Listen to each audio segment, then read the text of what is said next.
40 वर्षानंतर 3 वर्षाचे हप्ते माफ होणार. त्याच्यात त्याचा 3 वेळा असं आहे की जर इन केस त्या व्यक्तीचं देणं करून काय बरोबर इन केस काही घडलं तर तिथं इन्स्टंट 10 लाख रुपये लगेच मिळतात आणि ॲक्सिडेंटली असेल तर 20 लाख आणि तिथून पुढे LIC काय करते पूर्ण हप्ते माफ करते, म्हणजे एकही रुपया भरायचा आणि त्याच्या कुटुंबासाठी कुटुंबाच्या रक्षणासाठी थोडक्यात की 1-1 लाख रुपये प्रत्येक वर्षी द्यायला सुरुवात करते. आणि जी मी तुम्हाला सांगितले की सर तुम्हाला 26 लाख रुपये मॅच्युरिटीला मिळणार आहेत, तुम्ही प्रॉमिस केली तुम्हाला 26 लाख रुपये मिळणार आहेत, ते पण शुअरली शेवटी मिळतात. म्हणजे स्टार्टिंगला 10 लाख मिळतात, प्रत्येक वर्षी 1-1 लाख रुपये मिळतात आणि मॅच्युरिटीला 26 लाख रुपये मिळतात.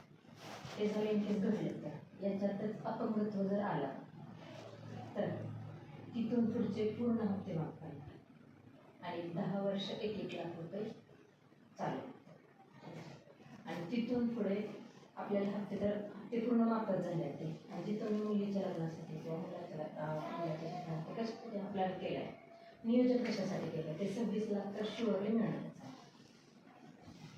म्हणजे त्याच्यात त्यांच्या कुटुंबाच्यासाठी म्हणजे जो अपंगत्व आले झोपून राहणार म्हणजे त्याचा काय होणार इन्कम सोर्स बंद होणार आहे. त्याचं सर इन्कम सोर्स बनला तर पैसे कुठून करणार म्हणून ते माफ करते. त्याच्या खर्चासाठी दवाखान्याचा खर्च काय असेल घरातून त्याच्यासाठी 10 वर्ष सलग 1-1 लाख रुपये मिळत राहणार. ते ॲक्च्युअलीला नियोजन आहे ते पण सक्सेस होणार. प्रीमियम थोडा जास्त वाटतं मला, कारण ते कमी प्रीमियममध्ये नाही जर घेतला तर त्याचा प्रीमियम जास्त कमी येते, खूप कमी येते. टर्म इन्शुरन्स हे पैसे तुमचे बुडीत आहेत. समजा टर्मचं तुमचं 10,000चं प्रीमियम आहे तर इथं तुमचं किती वाढतं आहे 1.5 एक्स्ट्रा वाढतं आहे.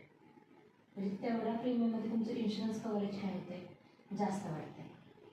सगळ्यात महत्त्वाचं इन्शुरन्स कव्हरेज वाढते. म्हणजे आज पॉलिसी केली तुम्ही 10 लाखाची पॉलिसी घेतली तर स्टार्टिंगलाच 61 लाखाचं इन्शुरन्स कव्हरेज राहणार आहे आणि ॲक्सिडेंटली असेल तर 71 लाख. म्हणजे लगेच ते इन्शुरन्स चालू होतं.